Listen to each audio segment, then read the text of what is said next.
The Ghana Bauxite Company is convinced the construction of a bauxite refinery in the country will ensure bauxite being rejected by an international market will be made useful locally and for export. Should African nations trust their own or look abroad for help? This question is at the center of a shocking decision that just rocked Ghana's mining industry. Recently, the government canceled a $1.2 billion bauxite deal with Rocksure, a Ghanaian-owned mining company, a deal that was supposed to showcase local capacity and economic independence, gone overnight. Now, reports suggest Ghana is preparing to bring in a major foreign partner, and that raises the big question: why? Why cancel a deal with a local firm that promised to keep the wealth in Ghana? Why turn instead to foreign companies, knowing the history of exploitation on the continent? And here's the bigger question: is it better for African countries to partner with their own local firms or with foreign giants who bring money, power, and influence? The answers might surprise you and expose a dilemma that's shaping Africa's future. Let's break it down. According to recent reports, Ghana holds a staggering 900 million tons of bauxite reserves, making it the 7th largest holder in the world. For those unfamiliar, bauxite is the backbone of the aluminum industry, a critical material used in everything from aerospace and automotive manufacturing to construction and technology. In short, bauxite isn't just dirt, it's wealth. And in a world where the demand for lightweight metals is soaring, Ghana's reserves represent a golden opportunity. But here's what makes this even more significant. Ghana isn't just sitting on these resources, it's producing them. According to the Ghana Chamber of Mines, national bauxite output hit a record 1.7 million tons in 2024, and projections show it could climb to 2 million tons by 2025. This isn't a stagnant sector, it's a growing powerhouse, fueled by reforms and renewed investment in mining infrastructure. On paper, Ghana is positioned to become a major player in the global aluminum value chain. So why cancel a $1.2 billion local deal at the very moment the industry is booming? And more importantly, what does this mean for Ghana's future and Africa's fight for economic independence? Let's dig deeper.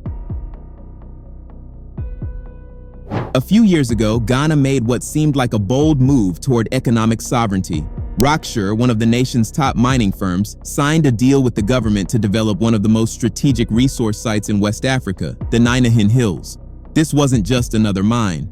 The Ninihin Hills hold an estimated 376 million tons of bauxite, roughly 40% of Ghana's total reserves. Think about that for a second. Almost half of the country's bauxite sitting in one location. And it's not just about quantity. This deposit is considered one of the richest and highest quality bauxite reserves in the region. Why? Because of its low silica content and a favorable alumina to silica ratio, making it easier and cheaper to process and ultimately producing higher quality aluminum. For investors and for Ghana, this was a jackpot. To unlock this potential, the government struck a joint venture deal. Rocksure would hold 70%. The state-owned Ghana Integrated Aluminium Development Corporation, GIADEC, would take 20%, and the government would retain 10%. The partnership even had a name, the Asante Bauxite Company. But here's what made this deal truly historic. It wasn't just about digging up raw minerals and shipping them out. The plan was transformational, to build an integrated aluminum value chain right here in Ghana. That meant not only mining the bauxite, but also constructing an alumina refinery to process it into higher value products. This was the vision of turning Ghana from a raw material exporter into a global aluminum powerhouse. On paper, it was perfect. So why is this deal now dead? And why is Ghana turning to foreign partners instead of backing its own? But then, just a few days ago, everything changed. The $1.2 billion Rocksure deal that promised to keep Ghana's bauxite wealth in local hands, canceled, gone, dead. Why? According to reports, the reason lies in a critical legal technicality. It turns out the lease with Rocksure was never ratified by Ghana's parliament, a requirement under the nation's mining laws. This stems from a landmark 2019 Supreme Court decision known as the Exton-Cubic ruling, which made it clear: no parliamentary ratification, no lease, period.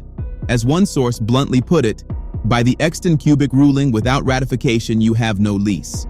That gave the Ministry of Lands and Natural Resources the perfect legal grounds to pull the plug. But here's where the story gets really interesting.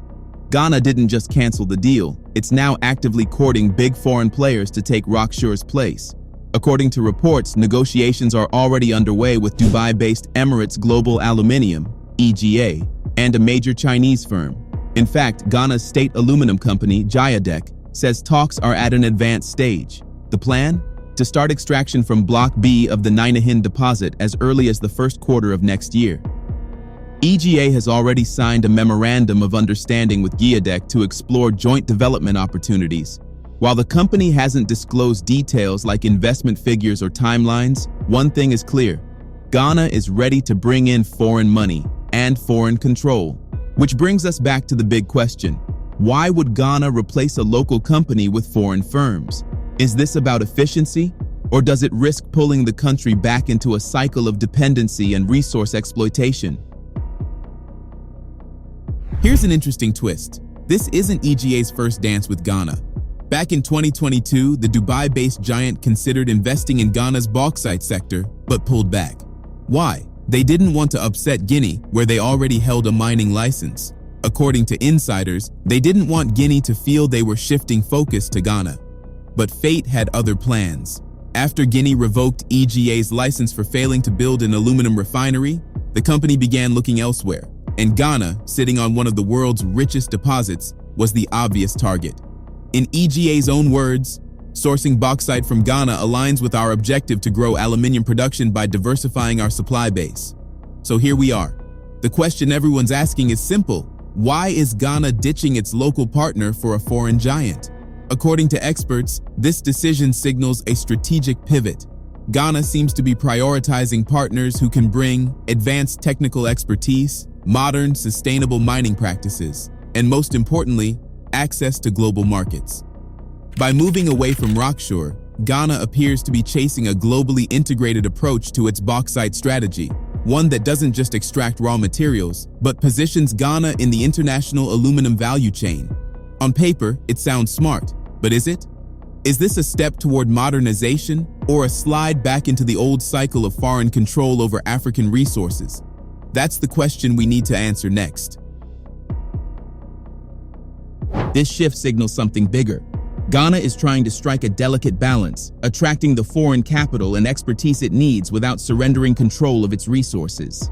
By bringing in global players like EGA while keeping its own state company in the mix, Ghana hopes to avoid the two extremes that have haunted African nations for decades: excessive state control that scares away investment, and overly generous deals that hand everything to foreign corporations. On paper, the benefits sound undeniable: access to global markets, advanced technical expertise, sustainable mining practices. But let's hit pause, because history has a way of repeating itself. One of Ghana's top contenders for this deal is EGA, a Dubai-based aluminum giant. And here's what many people don't know.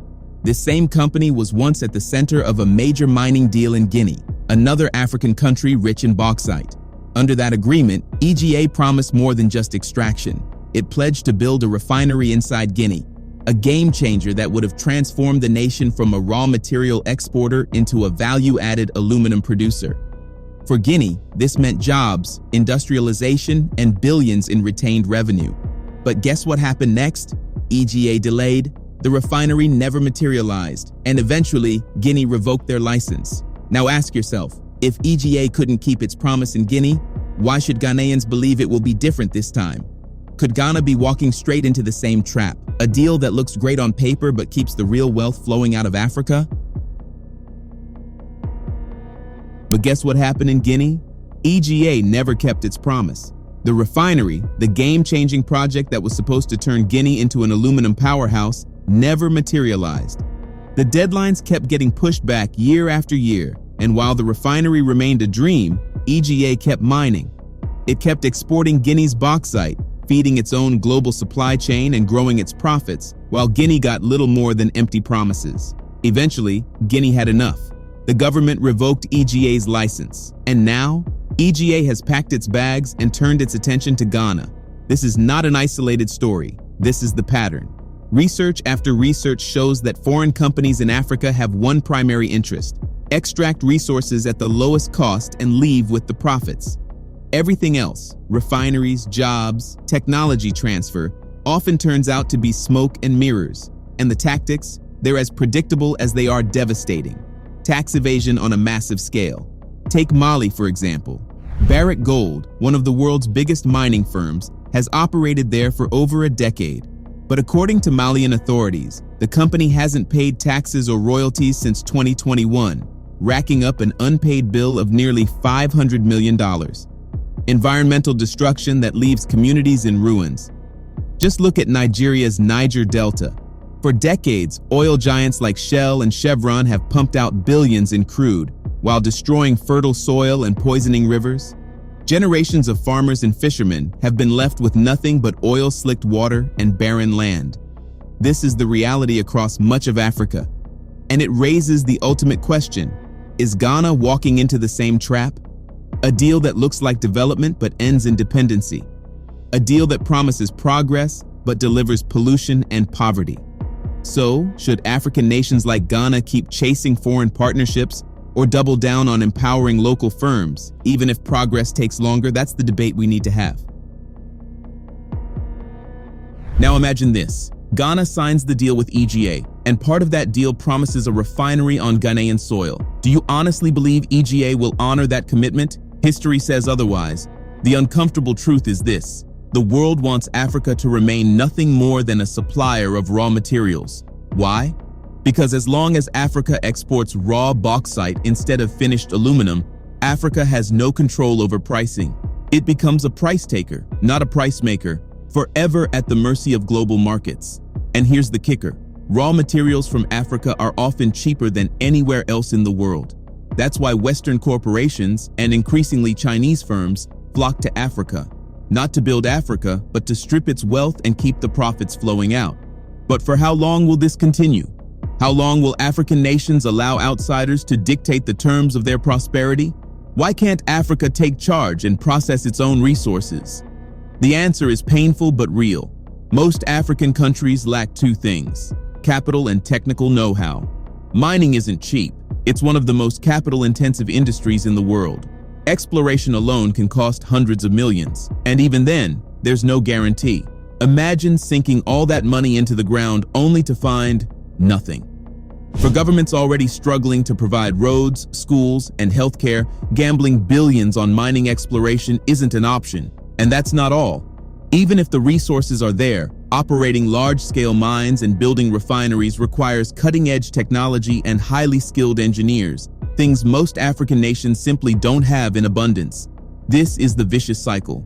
Africa has the resources but lacks the tools to develop them. So it turns to foreign companies. But in doing so, it risks losing control all over again. So the real question is, how can Africa break this cycle? Should it keep partnering with foreign giants, hoping for a better deal? Or should it take the long, difficult road to build local capacity and finance its own future? And here's something that might surprise you. This dependency isn't unique to Africa. Even in Western countries, most major mining operations are controlled by private corporations or foreign investors, not governments. But in Africa, the challenge is magnified. Yes, there are local miners, thousands of artisanal gold miners in Burkina Faso, Mali, and Ghana, working tirelessly every day. But here's the truth: they simply don't have the financial muscle to mine on an industrial scale. And when it comes to resources like oil, gas, or uranium, the gap is even wider. Many African nations don't have the technical know-how to extract these resources efficiently or safely. Why? Because history left Africa that way, by design. Before independence, the mining sector was dominated by Western powers. Africans were there, yes, but only as cheap laborers. The top management roles? Westerners. The key technical positions? Westerners. The people who knew how to drill, refine, and process? They were never African, and in the classroom, students were taught theory, never practice. They learned the science behind geology, but never how to turn that science into billion-dollar industries. This was no accident. It was a system, built to keep Africa dependent, long after the colonial flags came down. And now, decades later, we see the result. Africa owns the resources, but not the tools to control them. So here's the hard truth. As long as Africa depends on foreign companies for mining and refining, foreign powers will continue to dictate the price of African wealth. The question is, can Africa break free from this cycle? And if so, how? Now let's be clear. Working with foreign companies isn't the problem. The real problem is this: Africa's dangerous dependency on them. At this stage in history, African nations should have broken free from this cycle. They should have invested massively in technical education, built institutions to train engineers, and negotiated smarter deals. Deals that mandate local factories, technology transfer, and skill development. Imagine if every mining contract required the foreign company to build a processing plant on African soil. Imagine the jobs created, the industries born, and the knowledge passed on to African workers and engineers. That's what true partnership looks like. Thankfully, the tide is starting to turn. The military leaders of the Sahel, in Mali, Burkina Faso, and Niger, are rewriting the rules. They're saying, no more deals that strip our land and leave us empty-handed. For too long, Africa has been the world's raw material warehouse, feeding the industrial revolutions of the US, France, the UK, Germany, and now China. These nations built skyscrapers, factories, and powerful economies on resources dug from African soil, while Africa remained poor and underdeveloped. But now, voices are rising. Leaders like President Yoweri Museveni of Uganda have drawn a bold line in the sand. No more exploitation, no more being the backyard of the industrial world. Africa is waking up. And the question is no longer, can Africa break free? The question is, will Africa finally choose sovereignty over dependence? Will it build an economy that works for its people, or stay trapped in the same old cycle? Here's how the game is played.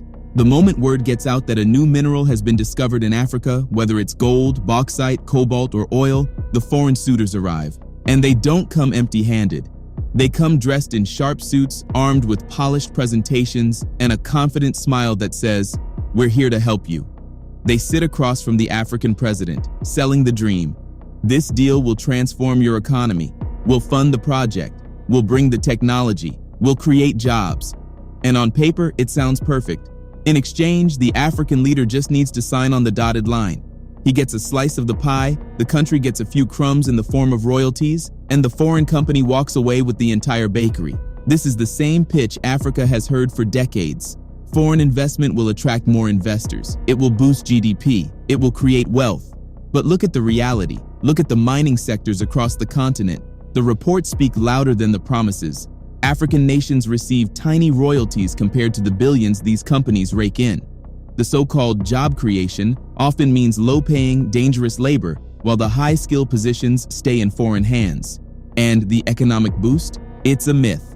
In most cases, the local communities near these mines remain just as poor, if not poorer, than before. On paper, mining contributes to GDP, but in real life, the roads are still broken, the schools are still empty, the hospitals still lack medicine, the profits fly overseas, while the people of Africa are left with polluted rivers and empty promises. So here's the question that every African must ask. For how long will this continue? And what will it take for Africa to take full control of its destiny? Take Nigeria, for example, a country swimming in crude oil wealth for decades. But who has truly benefited?